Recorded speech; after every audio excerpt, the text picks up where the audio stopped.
मो ना Pratap Chandra Swain all Odisha inclusive education volunteer welfare association trust सभापति सर आम आज आपण मान डाक सांबादिक सम्मेलन कर आमर उद्देश्य हूँ दीर्घ 15 वर्ष हम आम ओडिशा रे 1117 जन भिन्नक्षम आईबी माने विद्यालय गणशिक्षा विभाग में कार्य करुचु जोटा कि अत्यंत कष्टदायक कार्यक्रम आमको दि जाइए। प्रत्येक 2 ରୁ 3ଟି क्लस्टर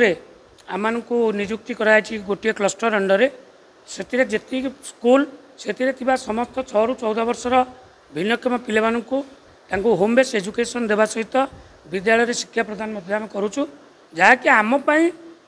गोटे गोटे आईबी मान प्रति प्राय 20 ରୁ 25टा विद्यालय आमको परिक्रमा करने को पड़ू। यह बाबद विद्यालय गणशिक्षा विभाग आमको प्रथम 2500 टंका वेतन दौला एवं गत आर्थिक बजेट रे आमर वेतन को 11,300 टंका वृद्धि कर जो आमर 12% ईपीएफ कटुची से आमर परिवार चलवा आम बहुत कष्टसाध्य होती एवं आम ए बाबद आमर रेगुलर स्थायी नियुक्ति करने विद्यालय गणशिक्षा विभाग सचिव ओपेपा डायरेक्टर विद्यालय गणशिक्षा मंत्री महोदय आ माननीय मुख्यमंत्री महोदय को बारंबार बारंबार आम गुहारी करने सत्वे कौन सुफल आज पर्यटन मिल पारि ना जहाँफल आम आज आपण मान मध्यम से सबको नहीं एक सांबादिक सम्मेलन करूँ एवं आशा रखू आपण मैंने तार बहुल प्रचार प्रसार कर सरकार को अवगत करेंगे। आमको आमर भिन्नक्षम पिला आमर बयस बढ़ी जाइए बयस बढ़ी जा संगे संगे चाकरी अवधि कमी कमी आसूँ आम दीर्घ 15 वर्ष कम करी ये पर्यटन आम रेगुलर हो पारिनु। आमर दाबी हो गोटे दिन प्रत्येक वर्षर गोटे दिन छटई को बंद करा जाऊ आमको विद्यालय गणशिक्षा विभाग में स्थायी नियुक्ति करा जाऊ। एवं द्वितीय कथा हूँ आमर परिवार चलियापे आम पिलामानंकर पाठपढ़ा एवं दैनंदिन खर्च को मेंटेन करने को आमको 30,000 टंका मासिक पारितोषिक दि जाऊ। सरकारी चाकरिया भाई आमर बजेट उपस्थापन कराऊँच आम बजेट मध्य सीएल ईएल एवं एडिशनल सीएल मैटर्निटी लिव रही स्थले आमको ता प्रदान करा जाउनी जहाँफल यही बजेट मध्य आम छुट्टी रहिले ता कटि जाए पुनर्बार गवर्नमेंट को सरकार को फेरी जाऊँ। तेणु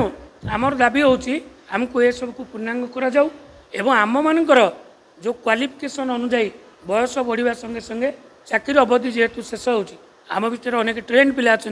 ट्रेंड अनुजाई स्थायी करा जाऊ एवं जो मानकर शिक्षागत योग्यता भाव अच्छी सरकार तांकर निष्पत्ति नहीं आमको स्थायी चाकरी रूपांतरित करने को आम नवेदन करूँ। मु PHIB Satyendranath Mohanty Baleswar district all Odisha आम 1117 जन वॉलंटियर्स काम करुचे आम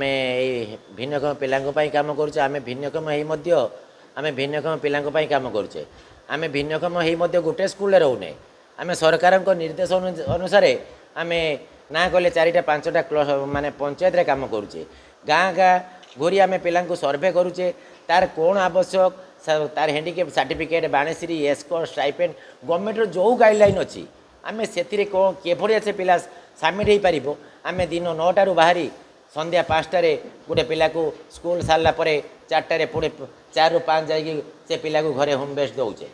तेणु सरकार आमको सब बढ़िया गोटे हैंडिकेप कार्यरत कलापर कौन पाई आमको आमर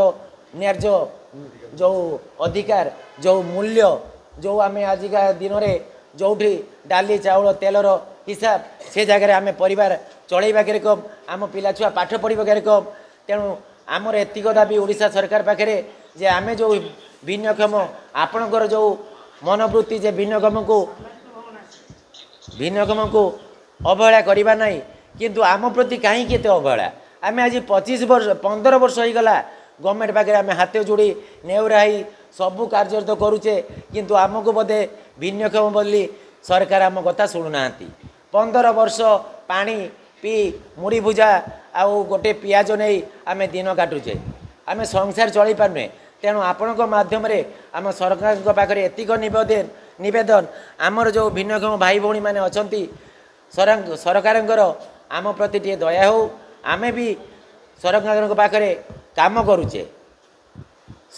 जो भाया टीचर गोटे स्कूल रही पाठ पढ़ाऊँ आमे भी से स्कूल पाठ पढ़ाऊे प्लस डेली 2टा स्कूल विजिट करुचे गोटे पिला को होम बेस दौचे से पिला घर को जाऊे तार कौन आवश्यक ताकू थेरापी दौचे थेरापी सेंटर सरकार खोलिले सेठी आसी आम ड्यूटी करुचे आम गोटे हाथिया किए बाड़ी धरी जाऊँ किए कमर भांगी जाइए कहार गोड़ भांगी जाइए आम समस्ते भिन्नक्षम सरकार कौन पर आमको देखुना ताले आमे कौन करवा आमे लास्ट संसार चली पारे आमे कौन सरकार को ये कथा आज 15 वर्ष जनइला परे जदि सरकार न शुणे ताले आमर उपाय कौन से सरकार आमको कहतु आम कथा जदि न शुणे सार आमे 4 तारिख रैली करवा विधानसभा आसवा आम भिन्नक्षम भाई भौणी मैंने जो सार मैंने अच्छा ऑल ओडिशा रे प्रत्येक सार मैंने जो 4टा 5टा पंचायत रे काम कर सबू सार मैंने आसबे ये राजरास्तार ओह्लैबे सरकार को जनाऊे आज आपण मध्यम सरकार जदि आम कथा 4 तारिख सुधा न बुझती ताले आम न खाई न पी ये राजरास्तार पड़ा तेणु मुझे आपण मान अनुरोध करुच्ची सरकार को आम दाबीपत्र टे उपस्थापन करी आमर प्रत्येक सार मानकर बयस 45-50 होते गलानी 55 होते गलानी आमे आम परिवार आम जड़े जड़े रोजगारक्षम आम कहीं मरीगले आम कि ना आम परिवार भासी जाऊँ तेणु आपण मध्यम गवर्नमेंट को एति अनुरोध जेरकम ठाकुर को डाकुचे हे ठाकुर आम दुख कथा बुझ सेरकम डाकुचे ओडिशा सरकार आमको आउ एते दरिद्र हीन गुण मनोवृत्ति न करी आमको भिन्नक्षम न भावी आमको सक्षम भावी आमर न्याज्य दाबी आमको दिंतु आज्ञा नमस्कार। रश्मिता साहू मु पुरी जिलार inclusive education sector PHIB Pipili block पे काम करे